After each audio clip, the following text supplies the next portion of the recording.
world. If true, the entire international aviation safety system is threatened. The design of these aircraft was not followed. They took shortcuts in the manufacture of these aircraft. Nobody cared about the safety aspect. It was all about money. It was all about being lean and making parts as inexpensively as possible for Boeing. We have an agency system, a civil aviation system in our industry that is unfortunately playing Russian roulette with our flying passengers.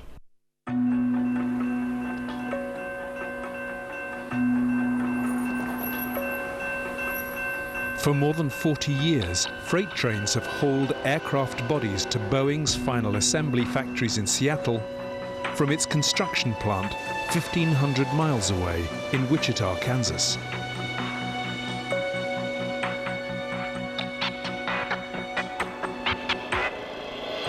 Gigi Pruitt's family worked for Boeing in Wichita for 3 generations. Boeing's my heritage. My mother grew up in between the 2 plants during the 40s and 30s. This was my mother's backyard as a child. This is where she grew up. Started working at Boeing in November 21st, 1996. And I was hired as a requirement support specialist for procurement. About 3 months later, I believe it is, I was promoted to a buyer. Gigi Pruitt joined Boeing at a vital point in the company's history. For nearly 20 years, it had produced the world's most popular passenger plane, the 737 Classic series. On any given day, somewhere in the world, a 737 takes off or lands every 5 seconds. But by 1996, Boeing had lost market share to its European rival, Airbus. To restore its position, the company decided to introduce a new and technologically radical plane, to be called the 737 Next Generation, or NG. Previous models were built completely by hand. Parts for the 737 NG were to be designed, cut and shaped by hugely expensive computer-controlled machines. These would guarantee each piece was precise to within 0.003 of an inch, allowing the plane to fly higher and faster. Boeing also designed a new process for fitting these parts together. Advanced Technology Assembly, or ATA, would enable the airframe to slot together as quickly and as accurately as a piece of flat-pack furniture. This ATA was designed so that the tolerances in putting the airplane together will be so tight that the aircraft will have higher strength and reliability. And in response to that, the FAA certified this airplane to have higher gross weight and to be able to operate at higher altitudes. Every new aircraft design has to be approved by an official regulatory body. For American aircraft manufacturers like Boeing, the Federal Aviation Administration issues licenses called Type Design Certificates. The type certificate is all of the engineering drawings and test data that you've put together that validate that it's an airplane that can be built and safely operated. Think about these giant airplanes. They're made of thousands of detailed parts, and you have to provide the FAA with all of the drawings for all of those detailed parts and processes that support the manufacture of those parts. Now that's your type design data that you are supposed to follow for every airplane, because the idea is that every airplane is just like that first one that was approved. An aircraft fuselage is like a giant tube. That tube is made up of interlocking semicircular parts called chords. Put together, they form the frame around which every other part of the airframe is built and on which the external skin is assembled. Exit doorways and cargo hatches are weak points in this fuselage. To strengthen them, huge reinforcing sheets called bear straps are assembled round the holes. According to Boeing's own documentation for the 737 NG, chords and bear straps are primary structural elements. parts which are critical to the plane's ability to fly safely. The failure of PSEs could result in the catastrophic failure of the airplane. These are the parts of airplanes that if they fail, we can have catastrophic events. We can have a decompression at altitude, or we can have a rupture in the vessel, in the fuselage vessel of the aircraft. As long as we can make that hold together, we can keep the passengers safe. Boeing subcontracted the manufacture of these critical parts to a company called AHF Ducommun in Gardena, California. Each cord and bear strap for the 737NG was to be built here on giant computer-controlled tools, a process called CNC. Hi there, I'm Captain Jim Thomas. I'm the 737 Fleet Training Manager for American Airlines, and I'd like to welcome you aboard our brand new 737 airplane. And from the start of 1997, airlines across the world put the new plane into service. It's going to be a great airplane to fly, and I look forward to flying with you on an American Airlines flight very soon. These are Boeing's primary assembly factories in Wichita. It was here that Boeing assembled the parts from AHF Ducommun onto the 737NG airframes. And here, in 1998, that Gigi Pruitt first discovered problems with those parts. The minute that I took the desk of buying 737 next generation parts, I had shop personnel coming to me, talking to me about the problems and the issues that they were having with the parts not being manufactured accurately. The affected parts were both bear straps and cords, critical primary structural elements of the 737NG fuselage. One of the shop managers sent me email saying that they were having problems with the fail-safe cords, which are the long ribs that go all the way around the aircraft. Well, they go halfway around and then they join up to the ribs that come up from the bottom. And were telling me that from the beginning of the 1996 timeframe, when they started manufacturing these parts, that they were coming in with shy edge margins, they were out of contour. Boeing's internal documents, which we have obtained, give a snapshot of the scale of the problem. Part out of contour, quantity 1. Part width, oversize, quantity 4. Material thin, quantity 6. Part undercut, quantity 26. Hole mislocated, quantity 17. They also show the source of the problem, AHF Ducommun. But according to Boeing staff, the company rejected only a handful of these defective parts. The rest were assembled onto the aircraft. We were putting our foot down and not going to participate in allowing non-conforming parts to come in and be put on planes. But one of the managers wrote an email and said, "This is stupid. There's already 300 of these out there on planes. Why would we scrap them now?" So they used them. They put them on planes. Under pressure from its own staff, in early 2000, Boeing agreed to send a multidisciplinary audit team to the Ducommun manufacturing plant. Its mission was to discover why Ducommun was delivering such bad parts. That journey was the start of an investigation which would change the lives of Gigi Pruitt and Taylor Smith forever. We went out to the supplier to help them to make good parts, but they didn't want our help. In fact, their quality manager told us that they were going to stick 24 bear straps that we scrapped up a part of our body. It was very shocking that they would even talk to Boeing like that, because we were Boeing. I was the one buying the parts. And what the investigators found inside the Ducommun plant shocked them profoundly, particularly the state of the critical computerized manufacturing tools. It was atrocious what we found, really. The tools, a lot of them were just in piles here and there. They couldn't find a lot of them. They were treated horribly. And they're tools that are used to make these big parts that go on the airplane have to be designed, they have to be kept properly, they have to be maintained, they have to be calibrated.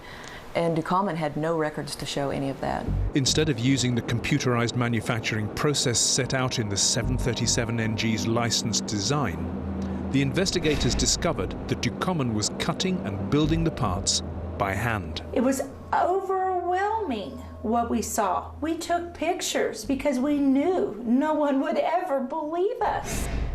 They literally took the template that they had and scribed with a magic marker on the material. Then took a hand cutter and cut where the magic marker was. And they would take hand saws and saw the material off, and then the hand sander, and they would sand it down to as close as they could to this magic marker line. And then they would just come along and drill holes by hand. They were supposed to be the ATA holes, which were very closely toleranced. We're supposed to make this airplane fit together so easily. There is no way that they could have done it correctly. People say, okay, so what? Well, the parts were bad. Now, these aircraft are flying at 35,000 feet. They're flying with 150 people on board. They're flying over long durations of water. It can't just pull over if there's a problem. But there was worse to come. When the Boeing team asked to examine the documents, which were legally required to detail exactly how each part was made, they discovered that Ducommun appeared to have falsified these planning records. Ducommun handed us planning when we first came in there to look at, so that we could look at what tools were listed and how the parts were manufactured. And that planning said that they did it on the NC machines. But when we went into the shop to look at how they were actually manufacturing parts, the shop trackers said that they were making them by hand. So, are you saying there were two sets of books? Yes. We have obtained sworn testimony by Ducommun's Director of Engineering. According to this, only a fraction of the parts it made for the 737NG were built by the approved computer-controlled processes. I sat everybody around the table saying there's not enough NC machines in the world, nor are there enough CMMs to check these kinds of parts. 10% of them stayed on the machine. Maybe it was a little greater than that, but not much more.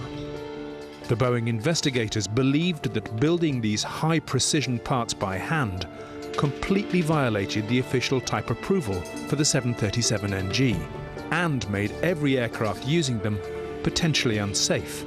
This is the entire skeleton of the 737NG. This is not just one thing that's holding another thing together. It's every fail-safe cord that goes from the beginning of the airplane to the end of the airplane. And when something happens, it's not only a failure of the one part, it cascades. So one part fails, it transmits stress to another part. Before you know it, the entire airplane fails. But Ducommun seemed remarkably unworried.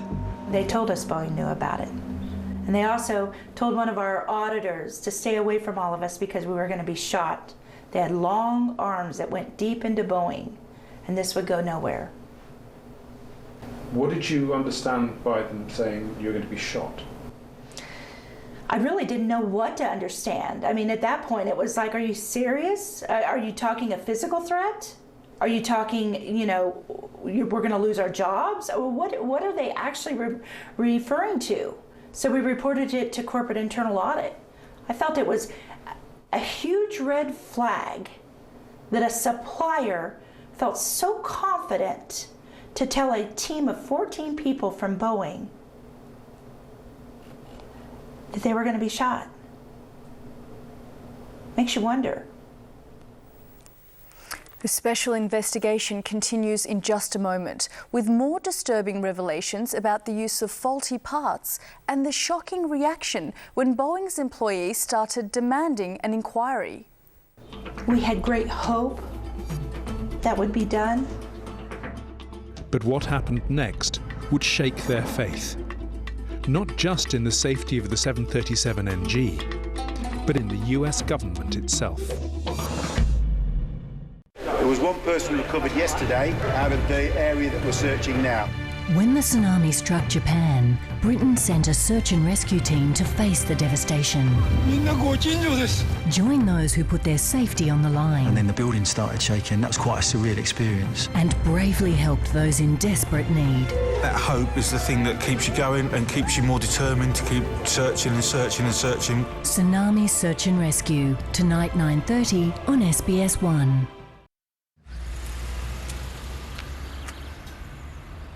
When do you first notice how much you love your mum? You know you always have, but when you were younger, you couldn't really explain it.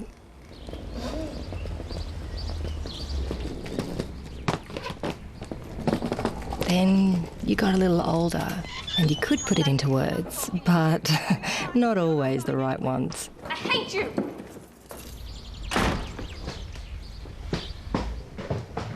Then came that moment you found out you could have lost her. Mum? And the last thing you needed were the right words.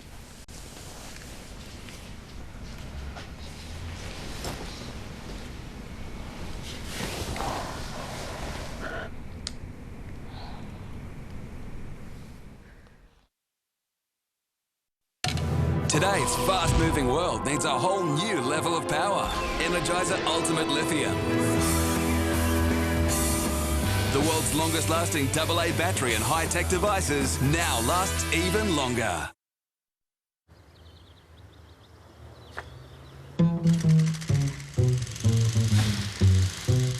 Sweet, sweet memories you gave me. You can't beat the memories you gave me. One girl, one boy, some grief, some joy, memories. When you just want to get your life back to normal, we're committed to help. Have you ever had a moment when you realise someone's health is all that matters? Now's your chance to tell them. Go to hbfmoments.com.au.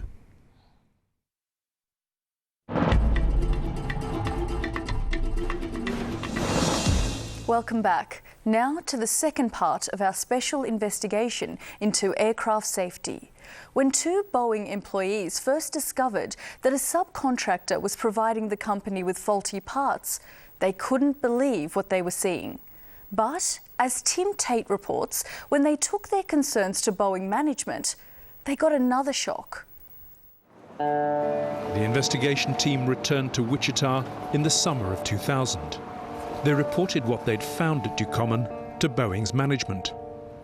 I expected my management to be as shocked and appalled as I was, because the technical issues that were and the quality issues that we found on those particular parts that Ducommun was manufacturing could very well have caused catastrophic failure in an aircraft. We have obtained a draft of an internal Boeing memorandum written by its internal affairs managers after the investigation team had completed the audit at Ducommun. Its warnings about the problems there to be sent to the company's most senior executives were stark. The integrity of AHF Ducommun as a partnered supplier places the Boeing company at risk. Immediately cease all new business activity with AHF Ducommun and consider disengagement. Boeing refuses to discuss this memorandum or what action it took on its warnings. But on the shop floor, the problems continued, and Gigi Pruitt witnessed Boeing workers taking dangerous shortcuts to make the faulty parts fit. The woman who was doing the assembly that I was following put the next part on it. The holes didn't meet up, so she re-drilled holes to attach where it needed to be. And we asked her, why are you not writing a non-conformance record and making the supplier accountable? She said, my manager won't let me.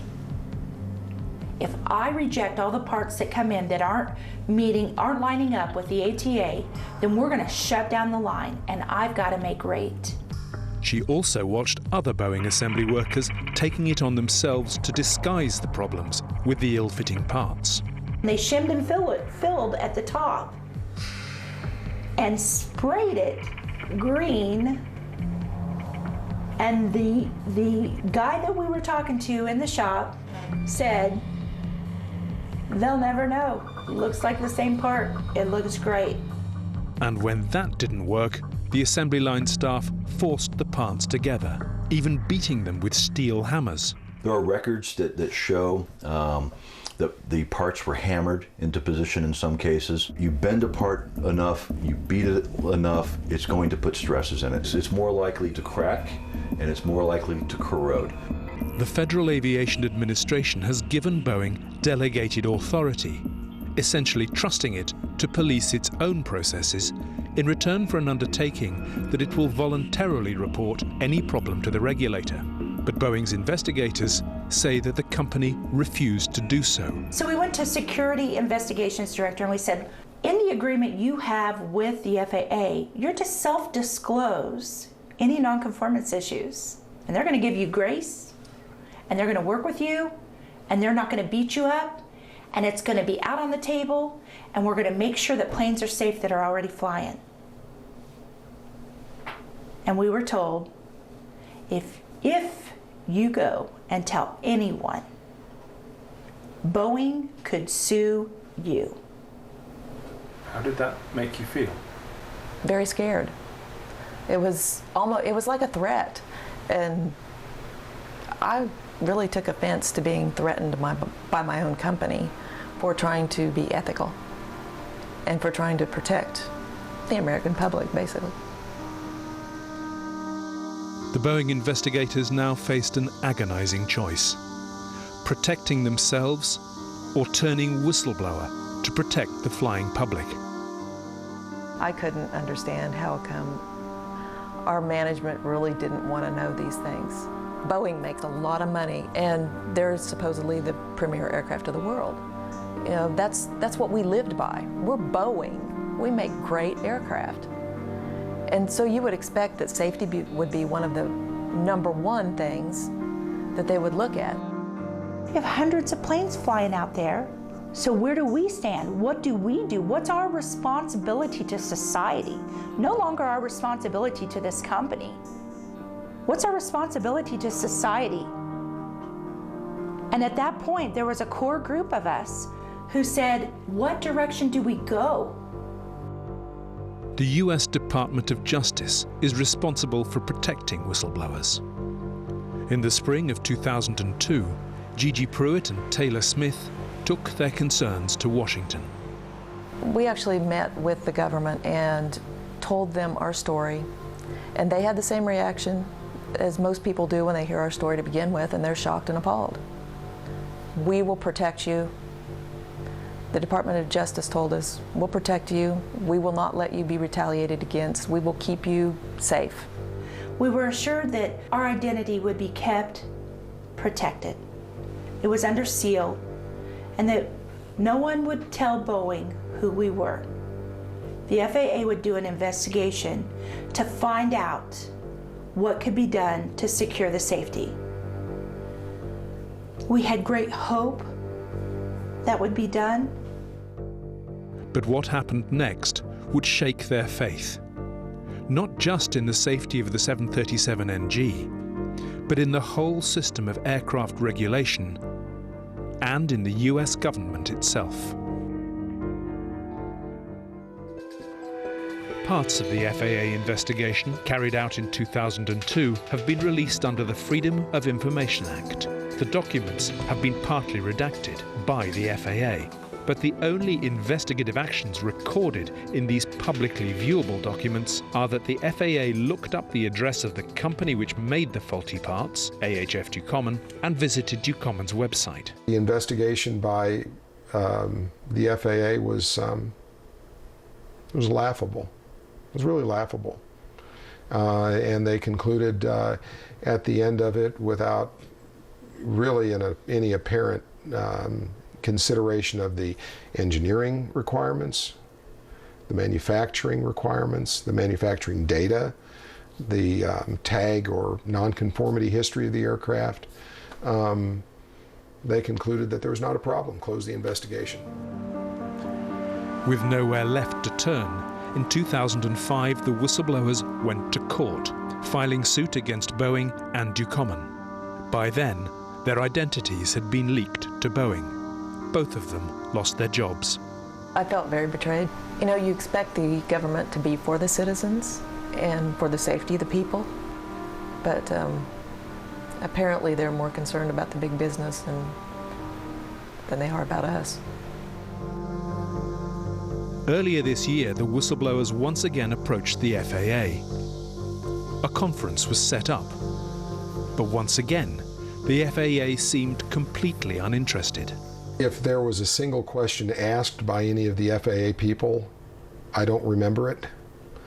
In that short conversation, one of our technical experts put on, gave a little presentation to them, and silence on the other end. Dr. Michael Drykhorn was one of the whistleblowers' experts. A former FAA official and a highly respected aircraft safety engineer, he is shocked by the FAA's reluctance to investigate the problem thoroughly. My perception of what I used to consider my friends in the FAA is that they are ignoring this problem because it's too big to be true. These non-conforming parts are like a virus in our body. If we allow the virus to go unchecked, it's going to manifest itself in a catastrophic failure, and it's going to kill a lot of people. To your knowledge, has the FAA itself examined any of these parts? No. Has it asked anyone else to examine these parts? No. But the whistleblowers' experts found evidence of serious stress problems in the 737NG parts. And they found it in the FAA's own files. The FAA maintains a database of service difficulty reports, warnings from airlines about problems they have discovered during routine maintenance. A snapshot sample of these SDRs from a handful of airlines revealed highly advanced Level 2 corrosion occurring in the key 737NG structural parts, cords and bear straps, and in aircraft less than 8 years old.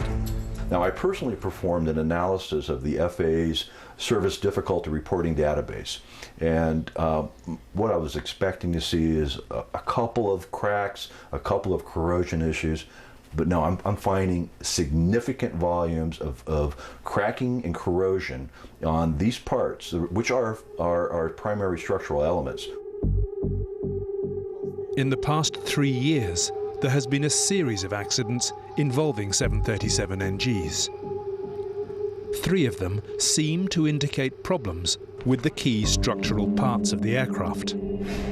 On February the 25th, 2009, 9 people died when a Turkish Airlines 737NG overshot the runway at Amsterdam Schiphol Airport.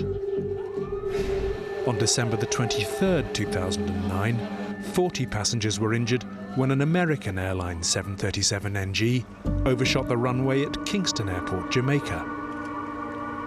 And on August the 17th, 2010, when a 737NG operated by the Colombian airline Aries also overshot the runway at the holiday island of San Andres, 1 passenger died and dozens were injured. In all 3 accidents, the aircraft were 8 years old, the age at which serious problems of corrosion and cracking have been recorded. Each aircraft broke into 3 pieces.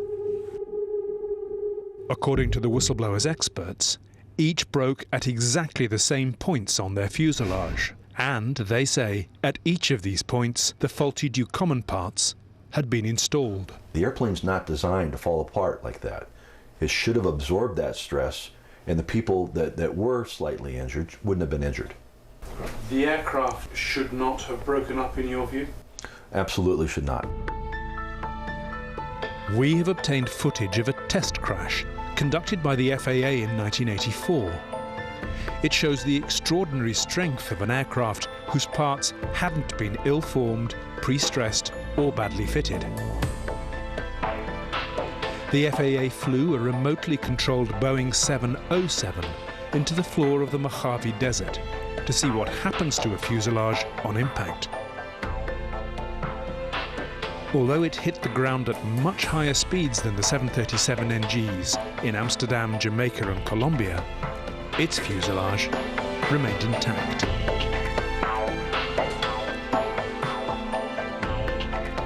We asked the FAA a series of specific questions about its investigations into the problems with 737NGs. It refused to answer them, but it issued a statement saying that it had no reason to believe there is a safety problem with the 737NG parts, and that even if they failed, the failure would not affect the continued safe flight and landing of the aircraft. On the record, this is the videotaped deposition. This man is Robert Easton, the FAA's Chief Scientific and Technical Advisor. At the suggestion of the Department of Justice, he has just filed a sworn declaration, giving the Boeing 737NG a clean bill of health.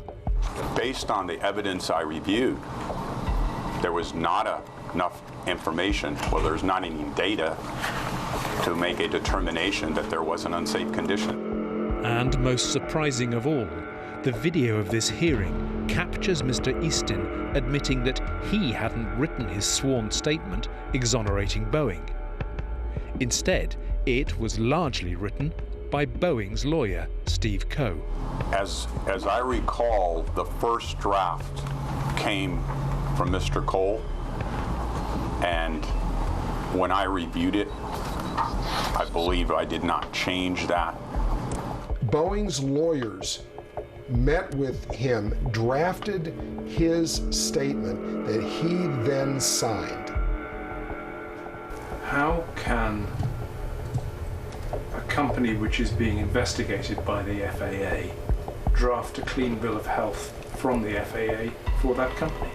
Well, when I was pulled over for a ticket a little bit ago for going 10 miles over the speed limit, I kind of wanted to draft my own ticket too. The cop didn't let me do that. I am very seriously concerned about a catastrophic cabin failure, structural failure at altitude. And I think it would be a 737NG, and it will lose its ability to stay together, and unfortunately will be a smoking hole in the ground. For 10 years, the Boeing whistleblowers have fought to prevent that smoking hole from happening, whatever the personal cost. So do you draw a line in the sand and say, I'm going to die being a Boeing employee, loyal to them, covering up, and who knows how many people put their lives at risk flying on planes? Or do I draw the line in the sand and say, you know what? I have to be able to live with myself and know that I did the right thing, no matter what it costs. That report by Tim Tate from Al Jazeera English. And both Qantas and Virgin Australia have 737s in their fleet built during the period detailed in that report. Neither airline has plans to take any special action at this point. They told us they stand by their safety checks and will follow any relevant directives issued by aviation authorities. Up next, an intriguing murder mystery in the West Bank sparks a culture war.